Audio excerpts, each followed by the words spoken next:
Yo, what's going on, guys? I want to share a quick word about freedom and the importance of boundaries. And I want to start in Genesis with the story of Adam and Eve. God told Adam, you can have the whole garden, all the trees with all their fruit, but this one tree is off limits. The whole garden is yours, minus this one. That's the only boundary I'm setting. So as long as you abide by this boundary, you can have everything in the garden. But if you disregard this boundary, you lose it all.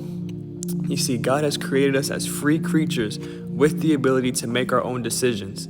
We are not robots. We can choose what we want to do. And this is good. We're free creatures, but this free will can get real dangerous if it goes unchecked. That's what people fail to realize. You see, we live in a world where people want the freedom to do whatever they want, whenever they want, however they want it, but they don't want any accountability or pushback. And this is very, very dangerous. This is a very dangerous kind of freedom, and I would even argue and say that in exercising this kind of freedom, people actually forfeit their freedom and get themselves in bondage. Wisdom has boundaries.